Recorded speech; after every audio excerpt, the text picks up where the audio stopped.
नमस्कार साथियों, मेरा नाम आशीष सैनी। मैं स्वागत करता हूं आपके अपने चैनल द नाइमिशम एकेडमी में। आज बहुत दिनों बाद वीडियो आ रही क्योंकि कुछ मेडिकल इमरजेंसी थी और उसके बाद क्या हुआ कि कुछ मुझे प्रॉब्लम हो गई, उसके चलते मुझे बोलने में दिक्कत हो गई थी, इस वजह से इतना टाइम लग गया। और चलिए आज शुरुआत करते हैं। आज बात करते हैं अंतरिम सरकार के गठन की, जो कि 1946 में की गई थी। ठीक है,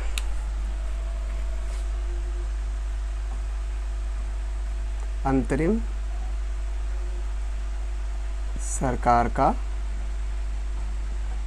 गठन 1946 कैबिनेट मिशन आया था। ठीक है, उसमें अंतरिम सरकार के गठन की बात की गई थी। तो अब जो है अंतरिम सरकार के गठन की बात हो रही है। इसमें कुछ पॉइंट्स हैं, उसको आप लिखते चलिए। सबसे पहला पॉइंट क्या है कि उस समय के वायसराय जो थे लॉर्ड वेवेल थे। ठीक है, लॉर्ड वेवेल ने जो नेहरू जी थे उनसे कहा कि आप अंतरिम सरकार का आकर गठन कीजिए। ये निमंत्रण दिया और ये कब दिया? 1 अगस्त को दिया। कब दिया? 1 अगस्त 1946 को वेवेल ने नेहरू को अंतरिम सरकार के गठन के लिए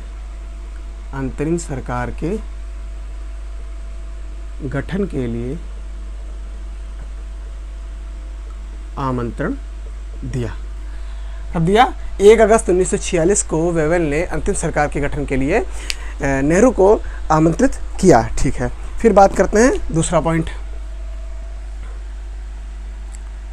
24 अगस्त 1946 को अंतरिम सरकार की घोषणा हुई। 24 अगस्त 1946 को अंतरिम सरकार की घोषणा हुई, मतलब अंतिम सरकार का गठन हुआ। ठीक है, उसके बाद बात करते हैं कि 2 सितंबर 1946 को नेहरू के नेतृत्व में अंतिम सरकार का गठन हो गया। ठीक है, इसमें अंतिम सरकार की घोषणा की बात की गई। ठीक है, प्रथम अंतिम सरकार की घोषणा की बात की। क्या? प्रथम अंतरिम सरकार की घोषणा की बात की गई। और ये तीसरा पॉइंट है, इसमें 2 सितंबर 1946 को नेहरू के द्वारा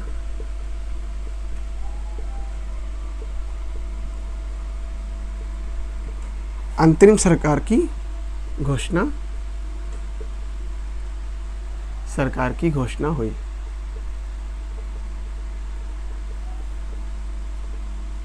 ठीक है, पहला क्या है? 1 अगस्त को वेवेल जो है नेहरू से कहते हैं आइए आप बनैया आके अंतिम सरकार की मतलब गठन कीजिए।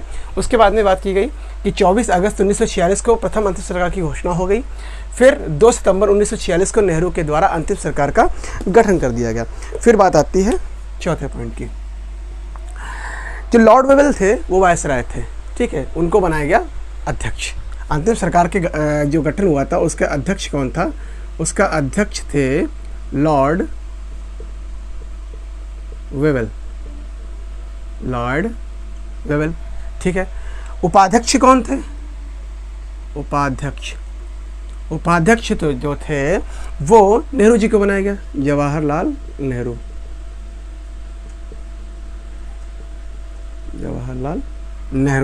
ठीक है, फिर उसके बाद में इन दोनों के अलावा 13 सदस्य और थे।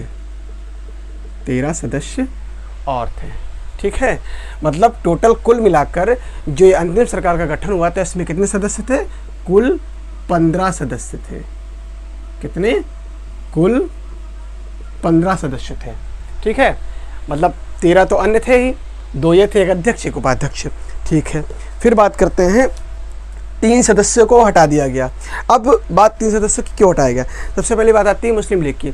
अब वेवेल ने नेहरू से कहा कि अंतिम सरकार की गठन कीजिए, पर इसमें मुस्लिम लीग शामिल नहीं था। मुस्लिम लीग का कहना था कि हम भैया इसमें शामिल नहीं होंगे, हमें पाकिस्तान हमारा चाहिए, तो इसमें शामिल नहीं हुई। मुस्लिम लीग इसमें शामिल नहीं हुई। उसके बाद क्या हुआ कि जो वेवल के समझाने पर, वेवल के बहुत ज़्यादा समझाने पर मुस्लिम ने सोचा कि चलो ठीक है पार्टिसिपेट करते हैं इस मतलब गठन में, अंतिम सरकार गठन में हम पार्टिसिपेट करेंगे। तो क्या हुआ, 3 लोगों को, जो 15 सदस्यीय लोग थे, इन 3 लोगों को हटाया गया, 3 लोगों को हटा दिया गया। पहले 13 सदस्यीय हुआ करती थी, पहले ये 13 सदस्यीय हुआ करती थी, पहले ये 13 सदस्य थे। जब 3 सदस्यों को हटाया गया, 3 सदस्यों को हटाकर मुस्लिम लीग के 5 सदस्यों को शामिल कर लिया गया, 5 सदस्यों को शामिल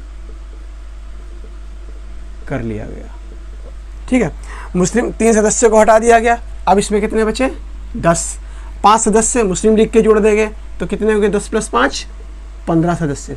अब हो गए अंतरिम सरकार गठन, अंतरिम सरकार में 15 सदस्य कुल हो गए।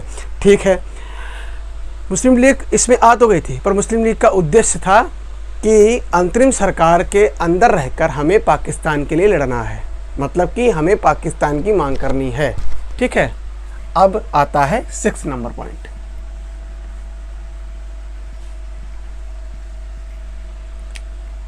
एक मिनट,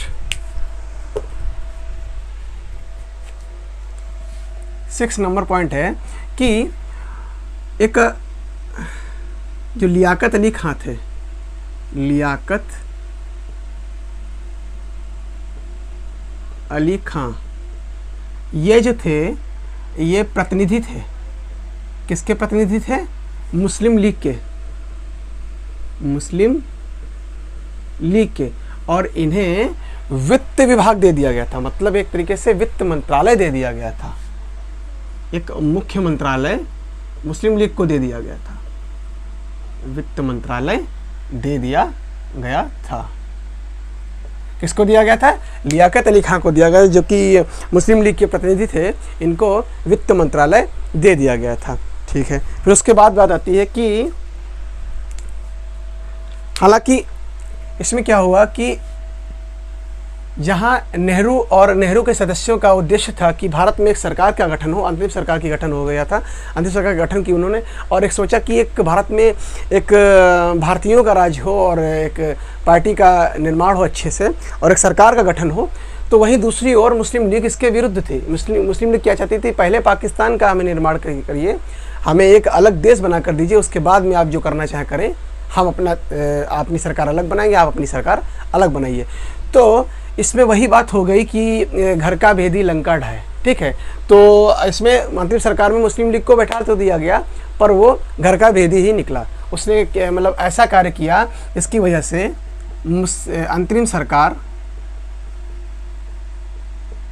सरकार का जो गठन था वो विफल रहा, क्योंकि कंटिन्यू वो पाकिस्तान की मांग कर रहा था। स्वाभाविक सी बात थी, विफल ही रहना था।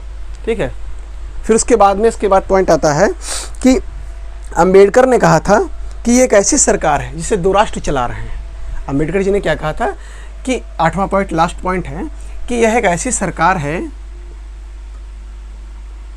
यह एक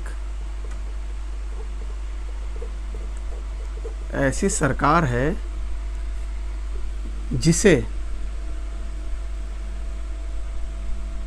2 राष्ट्र मिलकर चला रहे हैं, 2 राष्ट्र